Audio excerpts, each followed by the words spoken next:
Hey guys, samahan na kami pumunta ng Tagaytay.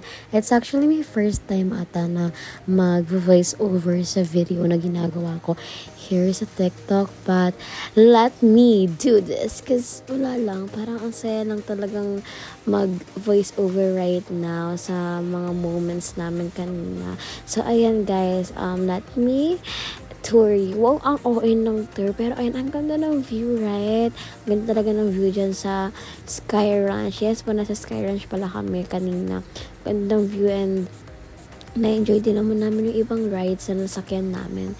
So, ayan, pinapakita ko lang sa inyo yung bawat sulok. And, ayan yung isa sa sinakyan namin na parang siyang mini roller coaster. Okay lang siya, pwede siya sa mga matatakotin kasi hindi naman siya super bilis. Ayun yung pinakamabilis part niya. Yes, yan na. Diba, sakto lang siya sa mga matatakotin sa mga rides. Okay na okay siya. And then, ayan, 2 ikot din siya. So, okay na rin, diba? At least, kahit pa paano, masulit yung, yung nabayad mo dahil naka-2 ikot ka naman. Tapos, ayan, what's next? Let's see. Ayan pala yung kasama namin.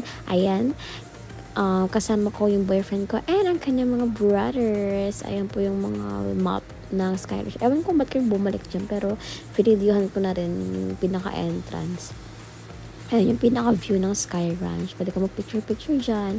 Dito naman tinry ko lang na gamitin yung dual camera something, yeah. Okay naman, kita nyo yung view, diba?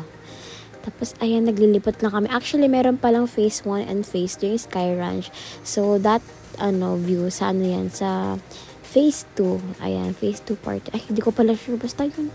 Ito may arcade din dyan. Maganda yung view dito. Yung lighting dyan. Kaya, ayan. So, ayan pa yung ibang rides. So, pwede mo sakyan. Tapos, ayan, pwede kang bumuno-muno dyan sa part na yan. Ayun lang, ano pa bang gagawin namin dito? Eto, it's time to eat, guys. Ang sarap nung nakainan namin dito and it's really affordable din. So, mamaya papakita ko lang sa inyo yung menu. Ayan, nasa tayo. Nakalimutan ko na naman yung pangalan ng place. Pero ayan yung guys, yung menu. So, you can check the details, diba? Para di na kayo magtanong, magkano po dyan? Girly, ayan na siya. Binigay na ang lahat. Binigay na ang bawat details. Oh, pass nyo na lang. Ayun na yung pagkain namin. Girl, sobrang sasarap niyan lahat. Hindi namin naubos yan. Super busog kami. Ayan. As in talagang yung kailangan namin bumalik. Ayun, sa Metroview. Metroview pala yung name ng place. Kailangan namin bumalik sa Sky Ranch because kailangan namin magpababa ng kinain namin. Ang cute pala ni Manong Guard. Sabi niya, picture niya daw kami din kaso naka-video. Ayan, muna na kami sa Sky Ranch. Ikot-ikot na ulit kami dyan. So, ito pala yung mga, yung mga prices ng mga rides. Bale, pag walk-in, magbabayad ka isa-isa sa mga rides. Pero I know na pwede mong i-book yan, ride all you can. Pero through online, yun yung alam ko. So, let me know lang po kung mali yun. Pero ayun, so, ayan. Ang ganda din. Kaso hindi ko nang trip talaga yung mga window dyan. Kasi, girly, ayan like, medyo madumi talaga siya. So, sayang naman yung pag-picture sa mga view. Ayan ba't may gana? Charis. Pero okay naman. Maganda naman dyan. And kailangan talagang sulitin ang bawat minuto dyan dahil ang mahal. Tapos isang ikot lang. Nagigigil ako din kasi tapos na agad yung ride.